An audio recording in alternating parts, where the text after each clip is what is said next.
Where the hell is RA Collection 2?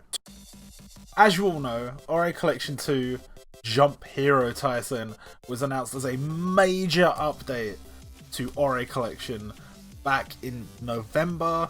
The last new character released on the original RA Collection was Tyson Maeda, and now he was a legendary in the reward, so even though the season started on October 9th, he wasn't actually available until October 15th, but regardless, this was the last piece of real content RA Collection released.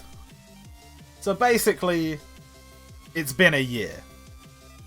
A year of nothing. Nothing on this game. While we wait for the big update. Every so often we get a character tease in Jump or in V-Jump, but all it really tells us is that some characters are coming.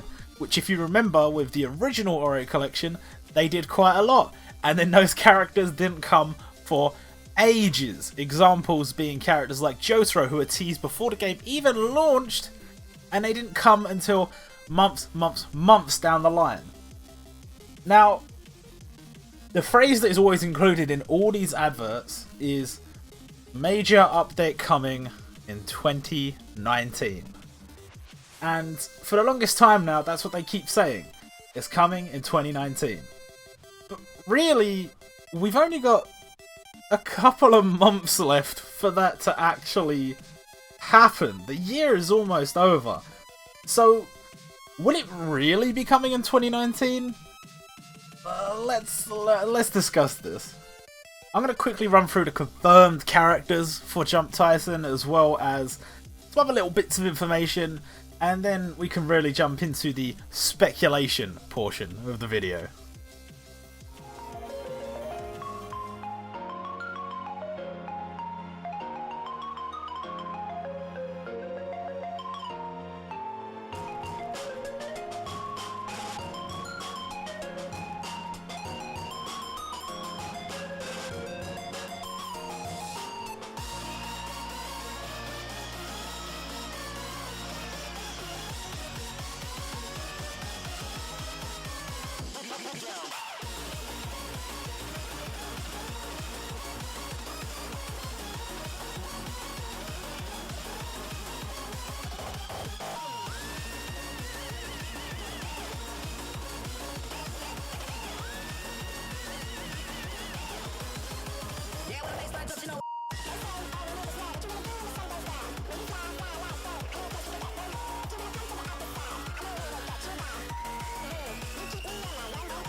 Now, that's already a lot of characters announced, and can we assume they'll all be available at launch? I don't know.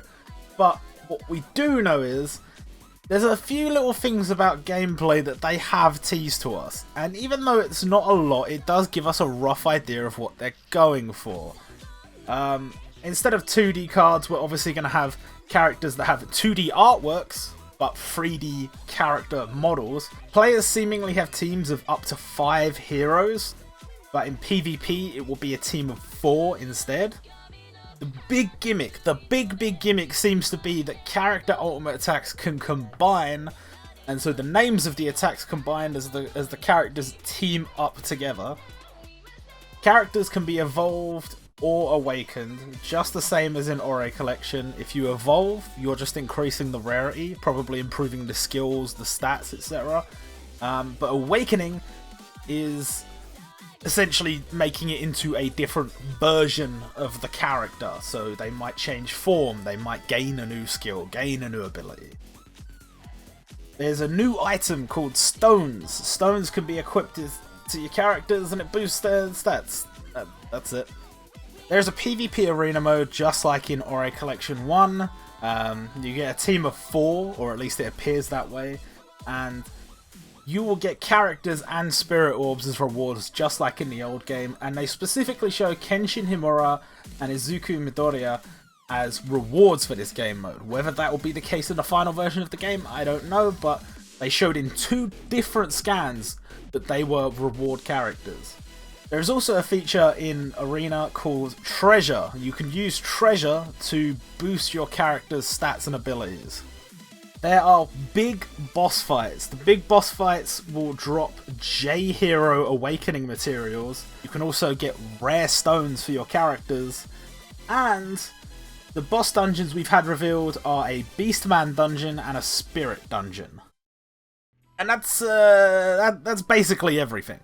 We know so little about this game. You know, in the original information, they had the heroes fighting against like shadow clones of Goku as well as Frieza. And from what we've seen of Arena, it looks. I mean, there's so little to go off of, you know. Now, one thing I will say is the models seem to have improved quite considerably since they were first shown, which is good, but also somewhat to be expected. However, some people still are not vibing with the 3D models, and I mean, that's fine, you know. I think that was the big divisive thing when this update was announced. Some people just were not on board with the jump to 3D. And, you know, it's a daunting thing because Ori Collection 1 had so much polish. It was so, like, all the card arts look so good. The animations in battle and the manga panels, it looks so sick. To make that jump to 3D is, you're gonna have to water down everything so much in order to make that possible. And in order to not lose all your players, you're going to need to have, you know, build up in other places. And what I mean by that is, say for example, the character skills. The character skills are going to be watered the fuck down. You know, you're not going to be able to do as much as you can with the manga panels. So, you'll probably have Goku with Kamehameha, and then they'll release another Goku a few months later, and it'll be Goku Kaioken. They'll just have made him slightly buffer, slightly redder, and given him some glowy streaks, and it's like, oh, what's that? Kamehameha, okay, cool.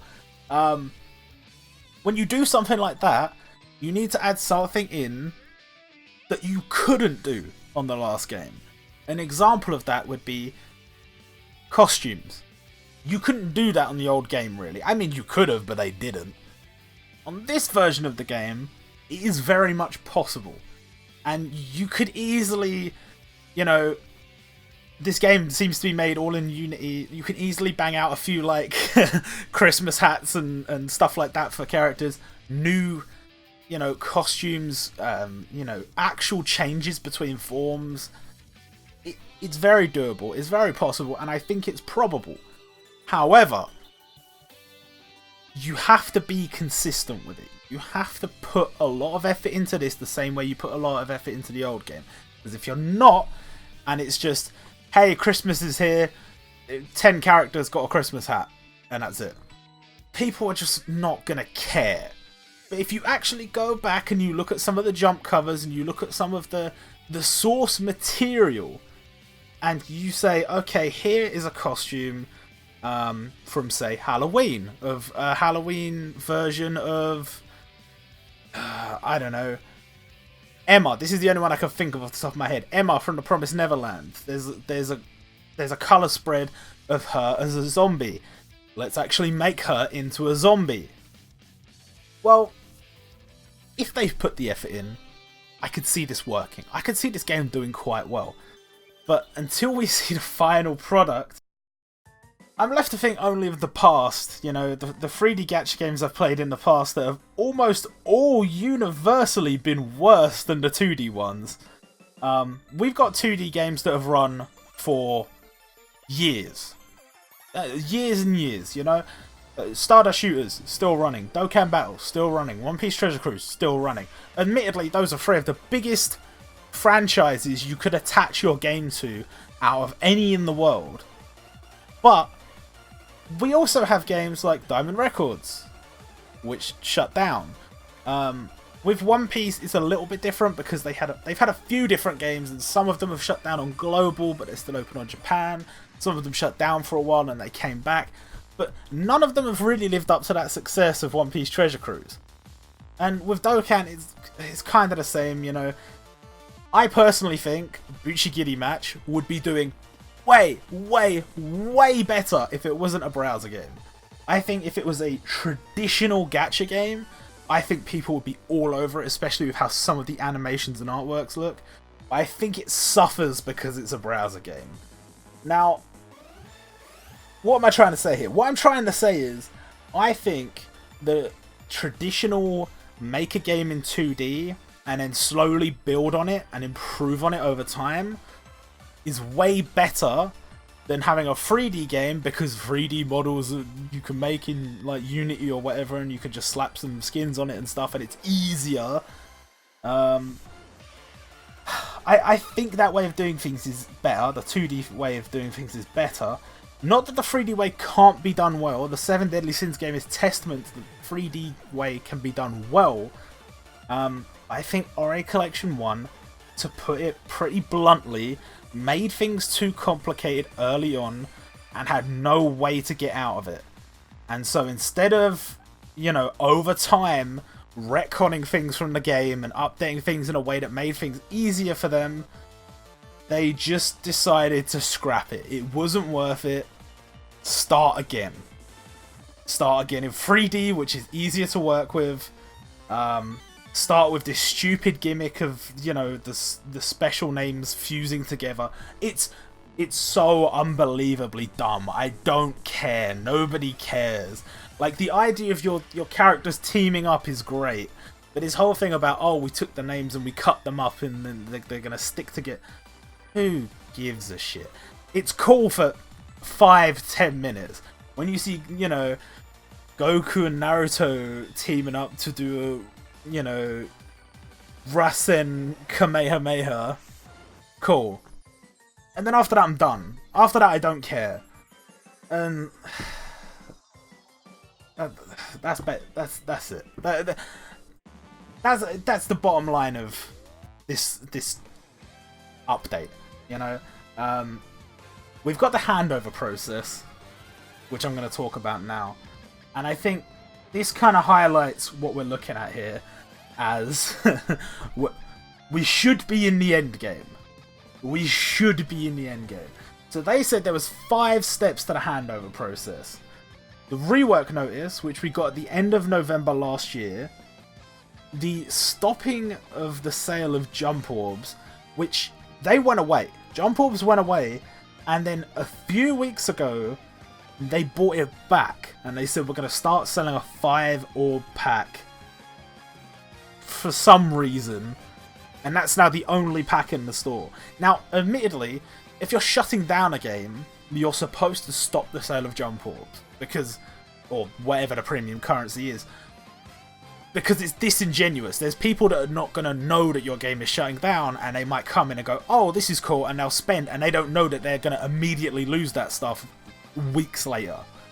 However, this technically isn't a shutdown, it's an update. It's a rework. You're still going to be able to carry those jump orbs over to the new game. But again, it is still somewhat disingenuous to a new player, because they might think they're spending orbs to get, you know, Jump Awakenable Godspeed Killua, and instead they're going to do that, and then the game's going to die, and then the new game comes up and they don't have that Killua anymore. So I thought that was why they were doing that. I thought that's why they were shutting down the sale of jump orbs, but now they're putting them back up again, but only on a small pack? I don't know. But that's another thing that kind of rubs me the wrong way, because why would you do that? Regardless of what the reason is, why would you do that unless that meant this game was going to be the only game to play for a little bit longer? Which is not what any of us want. And then the remaining 3 steps of the handover process, or the transfer process, or whatever, is the maintenance for the rework, the application update, and the rework officially opening. Now those last 3 steps should be quite close together. It should be maintenance, and then maybe the maintenance goes for, you know, a few days, whatever, and then the application update comes out, and then we're playing the game. So the space between step 2, or even step 1, and then step 3 is so vast that that little diagram they showed felt a little bit wrong, a little bit wrong. But look, everything from the old game is getting put in the bin. The only thing you get to keep is your jump orb count, and then as compensation you'll get some more jump orbs, and depending on how many orbs you've spent and how many days you've logged in, you'll also get some tickets. So everything else is gone. And that's it. It's dead. It's over. Ori 1 is gone. Now, look, I'm a realist sometimes. I might have dreams about how I want certain things to go, and how some of these games should be run, and what I think would be good for some of these games. But the reality is they couldn't let us keep all our characters. They just couldn't. Because they'd already released so many characters from Jump, they'd have to make new versions of those characters, and they'd have to let you keep them all. Based on the roster we've seen, they seem to be trimming the fat. They've gotten rid of some of the older characters, which is much to the chagrin of myself and a few other people in the community who would have loved to see representation for these 60s and 70s characters that are just not going to be there. And, you know, they haven't really announced much more than characters you would have absolutely expected to be in the game. Like, one that stands out to me is Fusuke, who, for some unbelievable reason, has been in all the Jump 50th Anniversary Ensemble games, except Jump Force, which doesn't count in my eyes because that game's just... it's just not for me. It's just not. He was in Ori Collection, he was in Jump Hootie, he was in Jump Jump Stadium, and now he's going to be in Ori Collection 2. Why they always put him in the game? They're like, Fusuke absolutely has to be in this game. It's like, okay, but we're never going to release any content related to him or his series ever again. What? What the fuck? What's the point? I don't understand. But other than him, I would say all the characters are pretty much like... pretty much what you'd expect, you know? I haven't seen anything other than Fusuke that I was like, oh, they're adding him? Cool. And they've even kind of played it safe with a lot of like the 2010 stuff. Like, we haven't got confirmation of like Black Clover or Kimetsu no Yaiba. It's only My Hero Academia. Now, I did originally have a theory that maybe some of these announcements might be somewhat related to the fact that if they released a new game, they might want to do a global version. And that might be a very good reason to trim off all the 60s and 70s series where the distribution rights outside of Japan might get too complicated, might be a little bit too complicated to sort out. So cut them off and, you know, just keep some of the key players, the ones where you know you can just call up Shueisha head office and be like, yo, we want to put in this team, or we want to put in this character, we want to put in this series. And I would like to believe that a global version is on the cards. I would. I think it would be a monumental effort, but I think it would be far easier than maybe some other attempts would be. Like, for example, if you tried to make Ori Collection 1 into a global game, you would really struggle with some of the rights from the 70s characters and the 60s characters, I am sure. Especially, I think Hiroshi and Pionkichi from Dokonjo Gaeru, I'm pretty sure the rights for that are quite complicated because it's actually owned by another company, but they let it be in Ori Collection, and that's why the copyright notice appears on their logo. So I would say it's not impossible, but I think based on the fact that they struggled so hard with Ori Collection 1, I would say even if Ori Collection 2 is as simple as possible, I think it's highly unlikely we will get a global version.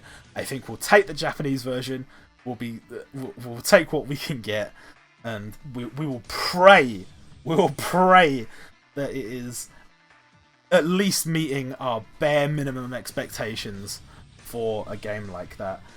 Now, you're probably wondering what the fuck is the point in this video. And, you know, I'm starting to wonder that too. But I'm finally ready to speculate release dates. We don't have a lot of information to go off of, but with what little we do, I think we can see a clear picture slowly being painted. Now, when do I think the Ori Collection 2 Jump Hero Taisen is going to be coming out? It's really looking like 2020, bro. It's not looking good, you know. It's not.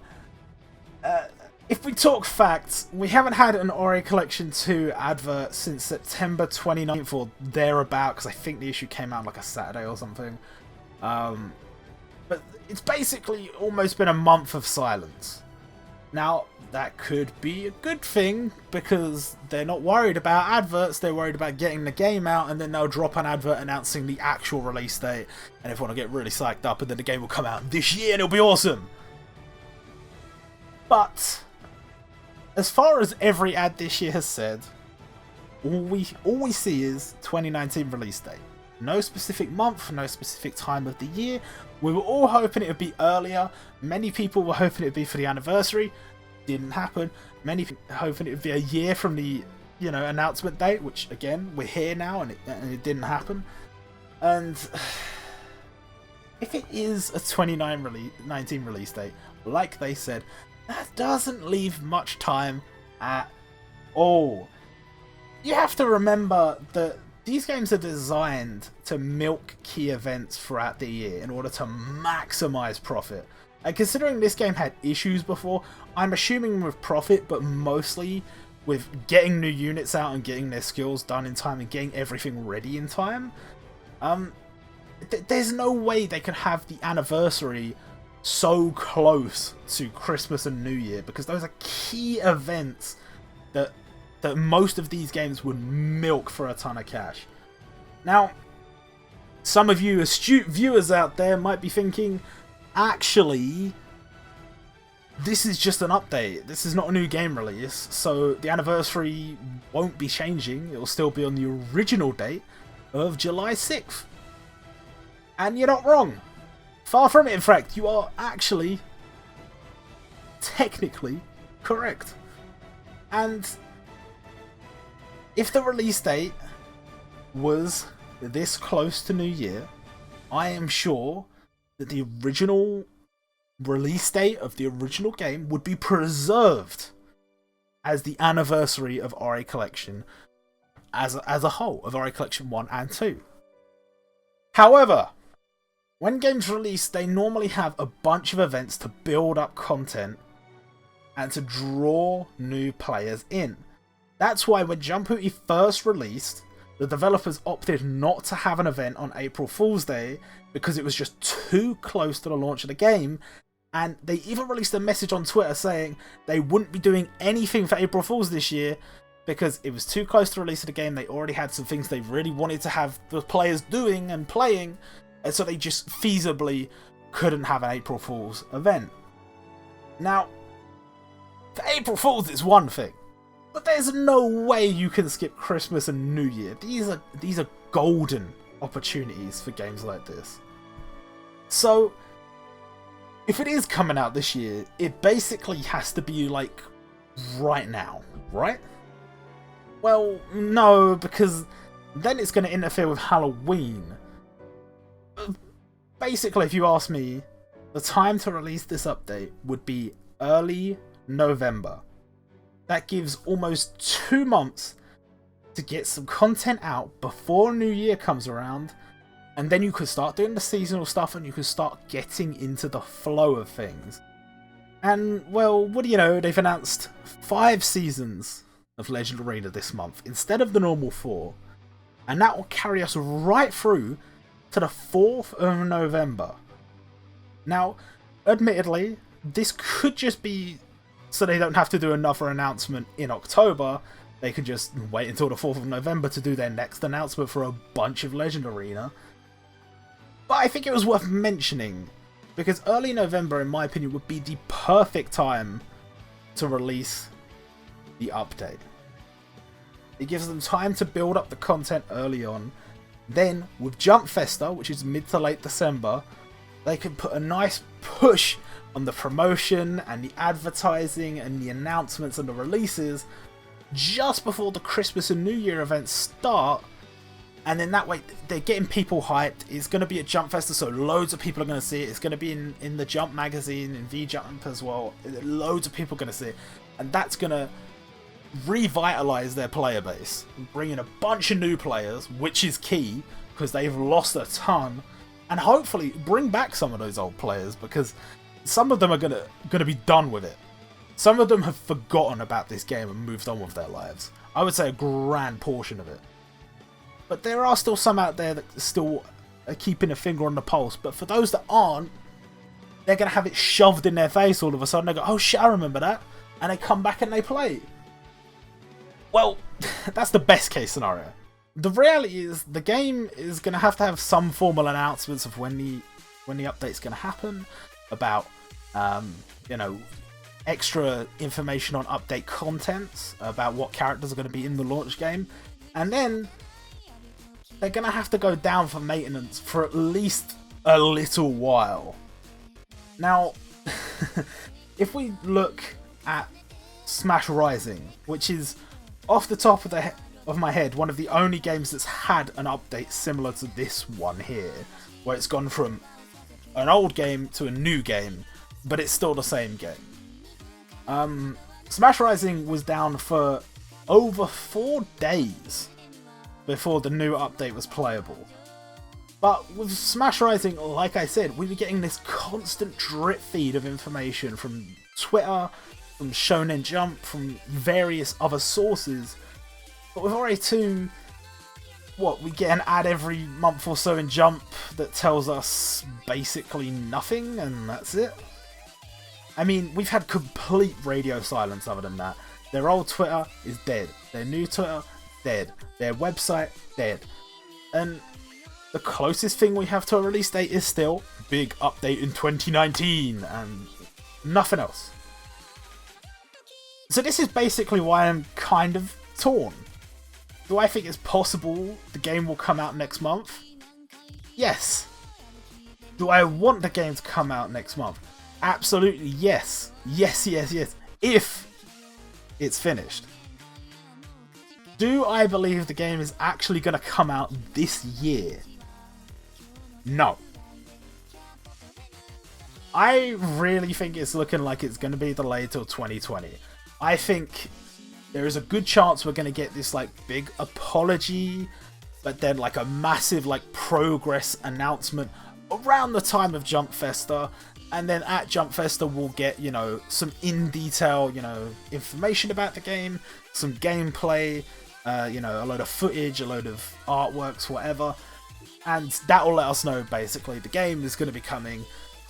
They'll probably say, I'm assuming, don't crucify me for this, I'm assuming spring of 2020.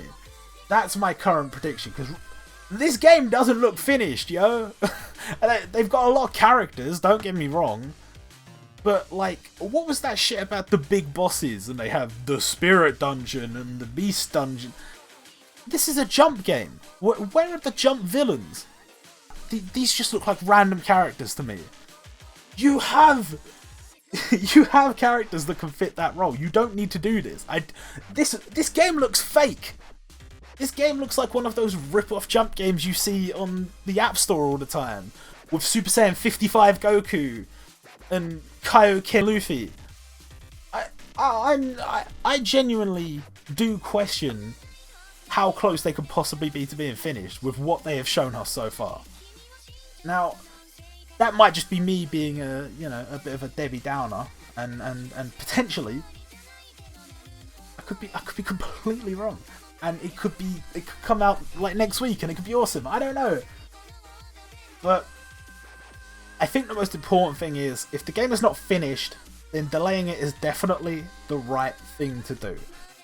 At this point, your player base is gone anyway.